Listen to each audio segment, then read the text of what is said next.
3, the atom. This is a rather lengthy unit. In this first recording, we will talk about the history and development of the atom and a little bit about the atom's basic structure. And so let's get started. Theories. The Greeks were the first to kind of think about matter and to try to think about what matter was made of. And in their thinking, matter was composed of 4 components: fire, earth, water, and air. Their theory was supported here by Aristotle. And the Greeks were really good at thinking things through and using their minds to come up with different kinds of philosophies and ideas, but they were not experimenters. They never did any experimentation at all. Democritus was another Greek that had a differing opinion about matter. He said that matter were made of small individual particles or components, and he called those atmos, which means indivisible. And he was a jolly guy. He was very gregarious, very outgoing. He traveled a lot and walked around the Greek Isles a lot, and everybody knew him and liked him. And so even though he kind of opposed the thinking of the day, they kind of left him alone and didn't really take him that seriously. You know, they say, oh, Democritus, he sees these small invisible particles and they travel through empty space. And so they kind of left him alone, and that was really fortunate for Democritus. There were other scholars in that same time frame, like Socrates, that were persecuted because they had differing ideas. And Socrates, of course, you know, the trial of Socrates and the apology of Socrates and him being put to death and so forth. So Democritus was really the first one to think of atoms or things being made of small things. And this is where atmos means indivisible in Greek. And so this is the first idea of these small particles. And now we're going to skip over a lot of history, and I will apologize for that. And we're skipping over people like the alchemists and all sorts of other folks who did really important work. I'll mention that the alchemists were the first ones to really do experiments in chemistry, and they developed ways of having equipment to work on their ideas. And of course they were interested in prolonging human life, and then also they had the motive of turning metals into gold as well. And so we're skipping over a lot of history here, but we'll talk about this John Dalton because he was one that really summarized a lot of the work that was being done at the time.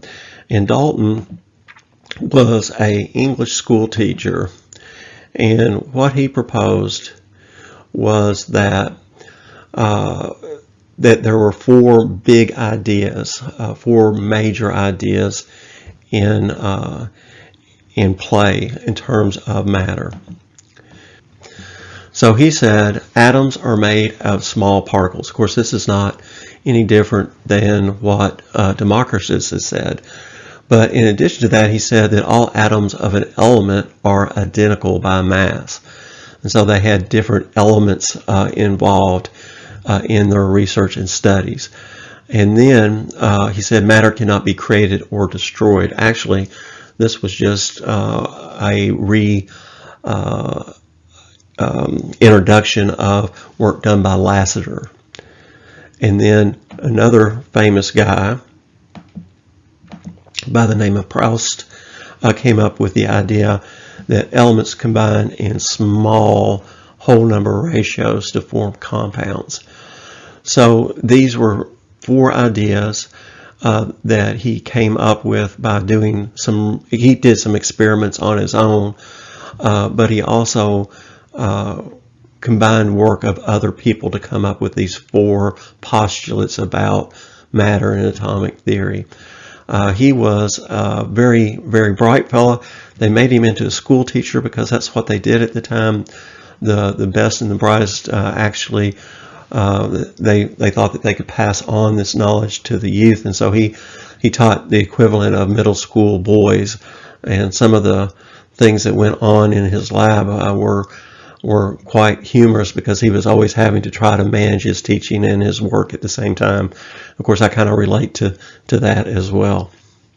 So to summarize, small, identical, created compounds. That's kind of how I remember his postulates, SICC, small, identical, created compounds. And of course, summarizing the work of other folks. These postulates were summaries of other people's work. Now we talk about J.J. Thomson. And J.J. Thomson is super important for lots of reasons. He was the first one to discover or think about the atom in terms of its components, and he came up and is given credit for discovery of the electron. He did a cathode ray tube experiment where he charged particles and moved them through a kind of a glass tube. Y'all are way too young to remember televisions used to have tubes in the back of them, and they're these long glass cylinder type of apparatus, and he pushed a gas through the tube, and he used magnets and watched how the matter in this gaseous state was attracted to the positive end of the tube, or bent toward the positive end. And so from that, he got to thinking that that matter had small electrical negatively charged particles, and he is given credit with coming up with the idea of the electron. He also was able to calculate a charge to mass ratio of the electron, and so not to be confused with the charge itself of the electron, because after his experiments, another fellow by the name of Millikan came along and actually did a famous oil drop experiment. We'll see that on the next slide. And he was credited with discovering the charge of the electron. In fact, it's really close to the charge that we have calculated today with more sophisticated equipment. Ernest Rutherford, which we will talk about in the following slides, was a student of Thomson. And then Niels Bohr was a student of Rutherford. And so there is a lineage of scientists that you can trace all the way to the quantum mechanical model that we're going to talk about in more detail later, that is more of the modern idea of the atom. And so it's really cool in science how people build on each other's work and educate each other. I think it was Galileo that said that he was able to reach such great heights in his work because he was standing on the shoulders of giants. And so we don't do this work by ourselves. We build on the work and efforts of other people. He theorized the atom had a positive charge with electrons embedded in it. And this was really probably the first atomic model. He proposed this plum pudding type of model where you had these electrons embedded in a positive charged mass. And so they call it plum pudding because plums were embedded in the pudding, just like the electrons were embedded in the atom. And they didn't have the kind of nuclear structure that we know to be true today. James Chadwick, much later, was credited with the neutron. But first we're going to talk about Moseley just a little bit and talk about him. He determined the exact charge of the electron with the famous oil drop experiment. In fact, years ago, I was able to go to the Science Museum in Chicago with a group of students, and we actually saw parts of that experiment, that oil drop experiment. That's in the Science Museum in Chicago. And then much later, James Chadwick here was awarded the Nobel Prize for the discovery of the neutron. And so now we have all our subatomic particles. We have our protons, our electrons, and our neutrons. Well, we don't come up with the protons yet. I should back up here a little bit because of this guy, Ernest Rutherford. Of course, he was a student of Thomson, and he was able to come up with the first really nuclear picture of the atom. And he did this with a famous gold foil experiment.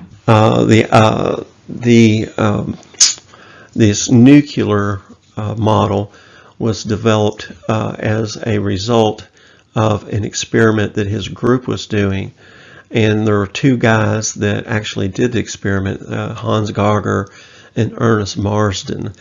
And together they came up with the atomic model that we know today with a nuclear center. And so what they did was they had a thin sheet of gold and they bombarded it with positively charged particles. And they watched those particles go through this thin sheet, and they captured the image that they made on the back side of the sheet using something similar to photographic paper. And through this famous experiment, we know about the protons, the neutrons, and the electrons, and their relative position in the atom.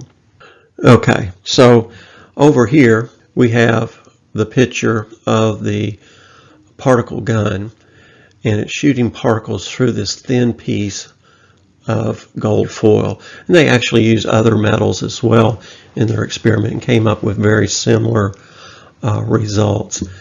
And what they noticed was most of the particles passed straight through the piece of gold foil and hit on the other side. They had this photographic paper here where they could register hits. And this led them to the conclusion that most of the atom is empty space. And then they noticed that some of the particles were deflected at slight angles. And so from this, what they proposed or thought was there was negative particles traveling around inside the atom, and these positive particles were attracted to those negative ones. Okay, so that's the second conclusion, the second event in conclusion. And the third one was a fewer still particles came straight back. And from that, they thought that there was a small dense area of positive charge. And we know that positive charges repel each other, right? And so to kind of summarize again here, most of the particles went through, most of the atom is empty space. Some were attracted to negative particles in the atom, or the electrons, and these were traveling around in this empty space. And then a very few still, or fewer still particles came straight back, and they were repelled by a small dense area of positive charge. And so this is our first idea of a nuclear atom. So now let's talk about some of the things that we know generally about the structure of the atom. All right, so the proton and the neutron of the atom make up most of the mass of the atom, but take up very little space. We say the nucleus is small and dense. All right, so you have a proton and a neutron right here, and they are in the nucleus, and they compose most of the mass of the atom. In fact, we give those subatomic particles, the proton and neutron, a relative mass scale of 1 AMU. AMU means atomic mass unit. So let me write that down here. Okay, so what do we mean by a relative mass scale? Well, the proton and the neutron actually have a mass. And it is so very, very, very light that even with the smallest measurement of mass that we know, you would have a lot of leading zeros there. But compared to the mass of the electron here, it would be they would be very, very large indeed. The electron is like 1/1840th the size of a proton or a neutron. There's a slight difference in mass between these two, but we say with those two, they have a relative mass of 1. It's close enough to each other that we can just give it a 1. It makes it a lot easier to think about. And so here we have the nucleus holding the protons and the neutrons, and it's a very small and dense nucleus indeed. So let's talk about the electron a little bit. The electron is in a relatively large area of empty space called the electron cloud and has very little mass. So we say it's so small here, it's so small, we give it a relative mass unit of 0. Now the charges can be calculated also. You know, we said Millikan came up with the charge of the electron. Well, you can come up with a charge in joules for the electrons, but the electron and the proton here have very similar charge but opposite in magnitude. So we say the proton's a +1 charge and the electron is a -1 charge, which reminds me of a joke. Okay, so there was a particle or a neutron, and he walks into the bar. The neutron walks into the bar, and he goes, barkeep, I want a cosmic cocktail. And then the barkeep makes him a big giant cosmic cocktail and gives it to the neutron. And the neutron, being who the neutron is, downs it in one big gulp. All right. And so then he asks the barkeep, he goes, barkeep, how much for the cocktail? And then the barkeep says, for you, neutron, no charge. So the neutron has no charge. I know that's terrible, but that's what I got. AMU stands for atomic mass unit, is a relative mass scale. One proton has one atomic mass unit. Properties of subatomic particles.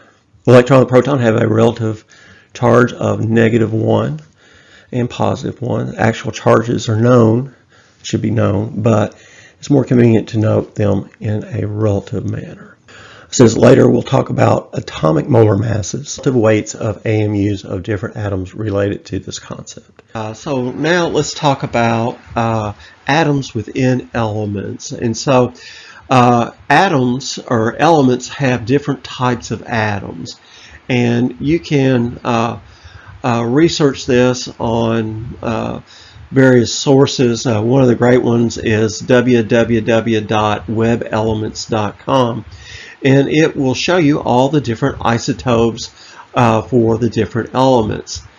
And when you look at the periodic table, there are some indicators of the subatomic particles within the atoms, and we've already talked about that a little bit, but let's formalize it now. The atomic number is a whole number that represents the number of protons in any element. We say a lot of times that the atomic number is 8, which means A is for atomic number, is equal to the number of protons, is also equal to the number of electrons. So you can see that it's usually a whole number on the periodic table, usually above the element, but sometimes it's below the element as well. And then we have atomic mass. The atomic mass is a non-whole number that's found underneath the element on the periodic table usually, but sometimes it's written to the side or something like that. But you know it's the atomic mass because it's not a whole number. It's the weighted average mass in atomic mass units of all the naturally occurring isotopes of that element.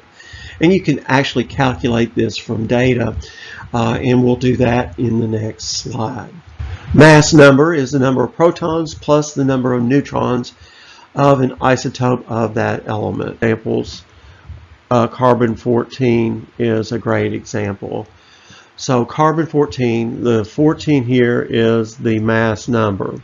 All right, and so when we write that, a lot of times they'll write it up above, and then they'll write the atomic number down below. So you got the mass number here is the number of protons plus the number of neutrons, and the atomic number here is the number of protons. So to get the number of neutrons, you just subtract those two out and you'll get 8 neutrons for carbon-14. Okay, let's do some more examples here. Let's look at vanadium on the periodic table. Vanadium has an atomic number of 23. So here's the atomic number, and it has an atomic mass of 50.94. and that would be AMUs, right? Atomic mass units. And if you ever have to calculate the number of neutrons here, of course, the protons would equal to the number of electrons, so those would be 23. And if you had to find the number of neutrons, it would be tough, right? Because it's not a whole number. So if you ever ask for that, they just want you to round that up. And so you would round it to 51, right? Or round it down. If it was 50.4, you would just leave it at 50. So you just subtract those out. 51 minus 23 would give you 28 neutrons here for this one. On average, you'd have 28 neutrons. Okay, so 23 is atomic numbers, protons and electrons. And 50.94 is the mass number, which is the weighted average of all the isotopes of vanadium. Calculate the atomic mass of an element with the following data. And then what element is it? Okay, so here's our data. And we're given two isotopes for this element. One's 69.17% and weighs almost 63 AMUs. And then the other one has a less percent, but it's a heavier one, almost 31% for isotope 2. And it has an atomic mass unit of almost 65. And so what you would do to find this is you would sum the mass times the abundance of each isotope. And then, so one thing to keep in mind here is when you are multiplying by a percentage, you change it to a decimal. So you divide it by 100 to start, and you'd multiply these out, and then you would add them up. Okay, so let's do that. And then when I added those up, I got 63.60 AMU. And so now I would look on my periodic table and try to find a mass to match that one. And the closest that I got was copper, which is 63.55. Of course, that would round up. So copper would be our element there. There's a machine called a mass spectrogram that a lot of times they'll use to do this kind of work. They'll either try to confirm an element's identity, or maybe they have an unknown substance and they'll run a mass spec and they'll get a percentage and a mass of each of the isotopes using that machine. So these are some very useful things to know as we go along in the class and on to the next subject.